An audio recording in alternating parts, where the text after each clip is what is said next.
บายดีตอนกลางคืนพี่น้องเอ้ยสบายดีเบิดสุขคนเนาะนี่ก็ขึ้นมาแต่เกี่ยวเข่าวแล้วก็เดินทางเลยไปหมู่บุญงานแจกข่าวแม่เจ๊เขาเราเกี่ยวข่าวจนค่ำจนมืด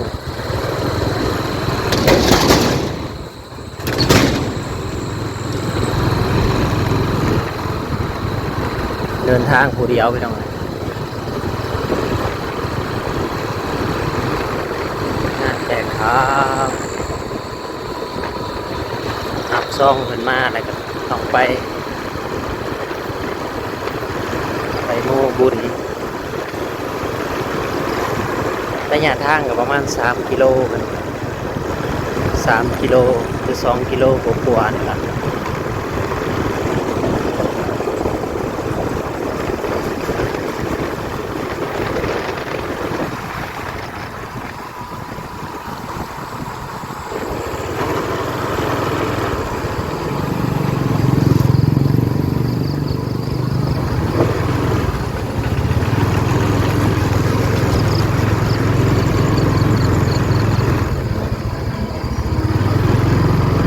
เผาไปแล้วก็เผามามันต้องมาพักผ่อนมื้ออื่นก็ลุยงานต่อกันเกี่ยวข้าว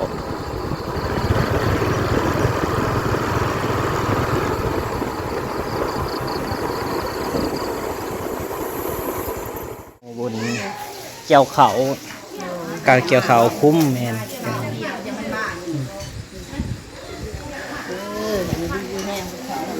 โอ้สาธุสุกเบิดถงโอ้ย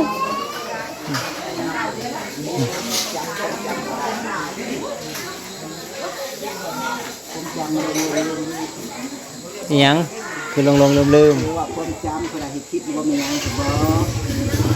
จำบ่ได้มันลงลืม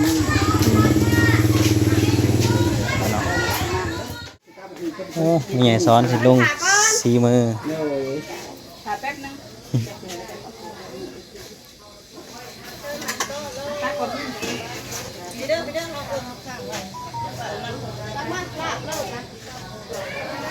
ตามงานอะไร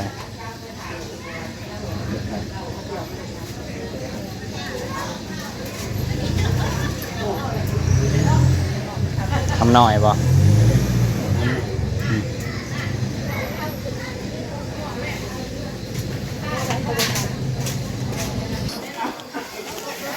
บ่ได้ไปนอนหลุมบ่ไปผมมือเด็กๆก็ไปบ่ไม่ใหญ่ซ้อนมาสู่สีมือตำมาบ่ได้ตำจะเฮิงหรอกจ้าสีมือตกกันเลยเบิ่งบ่ตกบ่จะไม่ชอบติดเขาเลยเนาะบ่ตกดอกยังแซ่บคือเก่าบ่เป็นหล่นยังน้อยเคยจะได้ซื้อมากินอยู่กินมันคุ้นจังเลย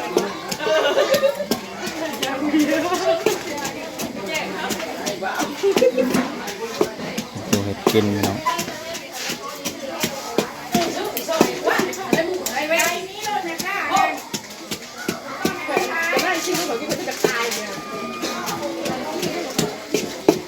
เอาแซ่บๆเด้อชิมเองแซ่บเขาญี่ปุ่นมาจะชิม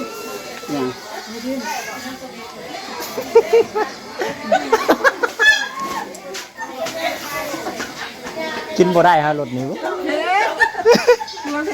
เผ็ดอะไรรอเลยจำได้คือบอกเป็นคนตายจริงไม่ได้กลางอะไรนะคือกลางทานอาหารโกแก่ตาย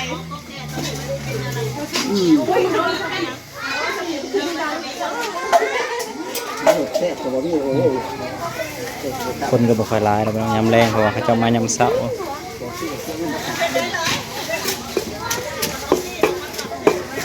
เอาเบิ่งน้องการซีมือวันใหญ่ซ้อนที่ยังคือเก่าอยู่บ่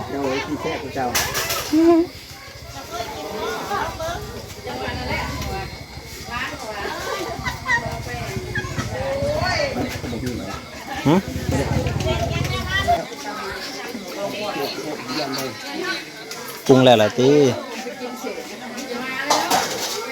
ปรุงแล้วปลาแดกปรุงตุกใหญ่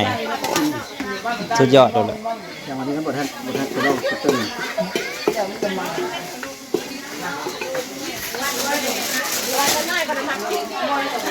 แต่เก่าไฟตำแต่เก่า ที่ร้านตามเตือนกัน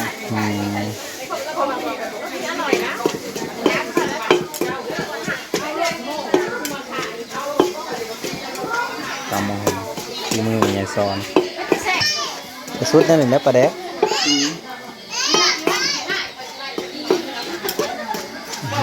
สุดยอดเว้ยอร่อยนะโอเคแล้วโอเคแล้ว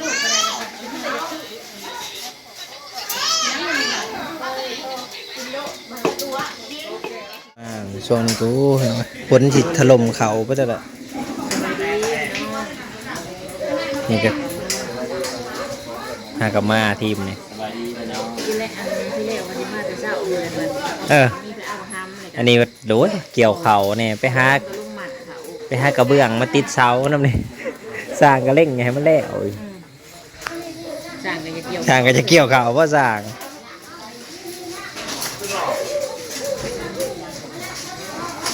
ฝนก็พอฝนมันมืดมาเป็นตะย่านอ่ะดิตกแท้ๆเหรอตกแท้ได้ก็ตกแท้ๆเหรอยำแรงกับคนโบราณเนาะทางดูวงเสียงดวงทางพูนไกลๆพอบริเทนบริมีอันของมหาดาราสินี่บ่สบายที่ปลาลุงนะลูกสบายดีสมบูรณ์ดาราเพิ่นอุดมสมบูรณ์เลยเนาะ ผัดแบบปักช่องปลาหมู จะ2 โลถึงสไตล์ อ่ะรถขึ้นรถใหญ่บ่ โลรถใหญ่ เออ เห็ดใส่ห่อยกล้อโสขาเห็ดใส่กูเล่นไปอีกบัดนี้ก็ได้ย่อขึ้นรถใหญ่แล้วก็ไปแป้งอยู่ใส่อยู่นุ่นสมบูรณ์นุ่นผู้ ขายก็ชื่อว่า พอน้องหม่วงนี่แม่สอนลูกมันก็เป็นอุดมสมบูรณ์เนาะ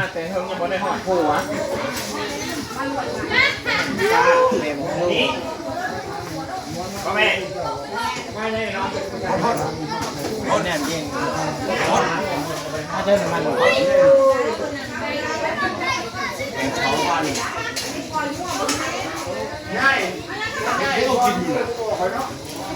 โน่กันใหญ่แล้วนะโน่เนาะ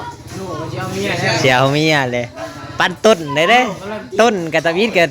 ใหญ่บ่ข้าวเขาเดียวประเดี๋ยวเมียจอยนี่คือกันนี่นะเบิ้งเดิมวองฮะ เด็กอ้วนโอ้ย ม.17เนี่ย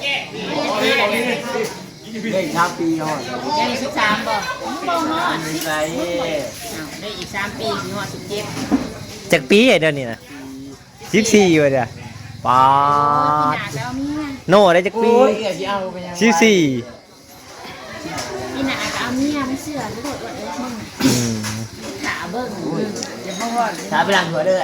บ่ได้ว่าได้เด้อถ้าเอาไปล้างมันสิไปล้างถ้วยน่ะบ่มีทางไปหม้อ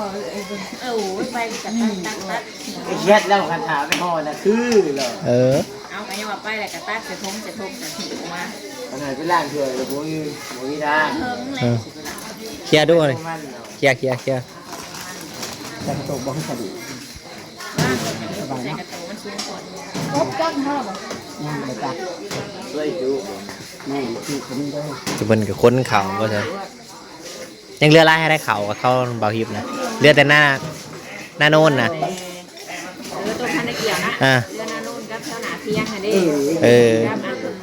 ให้ยังบอกยังให้เขาก่อนให้ทุก งามบอกเขาเป็นปีนี้เป็นอะไร แล้วก็น่าก็นอนดิ จะได้200-300ผมว่าจักแต่ งามอยู่นี่นะช่วงก่อนจะมาทำงาน หักมันก็ยังนัก นี่คือไม่ใช่บ้าง โว้ยกินเพชร เพชรแต่ทั้งนอกแล้วทั้งในหมดเลย ตัวที่เนื้อหนูเป็นไงปกติเนาะปกติเอาไปนอน อย่าหน้าตาเฉยๆอย่างนี้นะพอแห้ง ปกติเลยขนมอะไรตัวอันยาวๆมันยืนรถยังก็กินในซองสูตรได้ไหมเด้อรถยาวๆยาวมันยืนสูตรได้ไหม นี่พี่น้องเลย ต ถ้าไอ้คือหึงใช่ป่ะ มันเสียงดวงบ่เพิ่นพัวเพิ่นมาช่วยอยู่บ่ไอ้เราก็หลายคนมัดก็ได้มันก็ไว้นะ แย่คนแย่คนนะคนหนาประกวดประกวดมีแต่เที่ยวขึ้น พูดอะไรก่อนคุณร้องมาอีกเดือนสิ ได้สิ เรียกเราได้3 โมงได้3 โมงหาแล้ว ว่าแล้วแขกพิเศษเด้อ ได้หลายงูอีกนะ น่ะ เป็นไรกู หมู่ชนี้ป้ากับบาดนี้และได้หลายหมู่ ไปคน ได้ เดียว ก็ได้มือนี่แชร์ประกวดมาทีเดียวได้ไรกู เออ ถึงจะจิ้งหัวมัน ได้ ว่าแอบผมมีทางเลยทำหัวเรื่องโดนรู้มึง บอลลูนกับ งานคือหน่อยสดๆมาบอกน้ำลายแม่เพยมานำไปเลย ไว้กินมันก็รีจุได้ แม่จะพูดว่าเอาพักมาจิ๋ว กินข้าว กินข้าวโอ้แขก VIP นี่มีจำจอกจำจุเนาะ ว่ามึงกินตา ดีๆหน่อยแซ่บพักมาแน่ มาอ้วนมึงกินตับดิบสิ โอ้ยกินตับจังเลย ป่า มันยอมใจ นี่ครับขึ้นร้องโต ขอท่านโมเมนตับกูกับบัวเนาะอันนี้ตับ ตับกับห่อพักกับเพราะว่าอันนี้เป็นตอนลูก ยำคุก กินรส ด้ มั วน ย น้อยมันบ่เป็นยังไง เออ คือห้ามเจ้าเนี่ยจ้าน้ำเย็นอยู่ที่ทางค่ะเด้อ จ้าหูยุงจะหากินนี่ก็จะหากินเองให้แม่คุณหาหาย อืม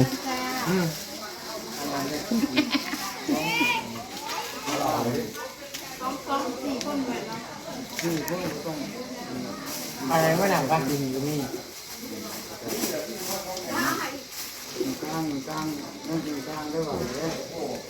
มันหิว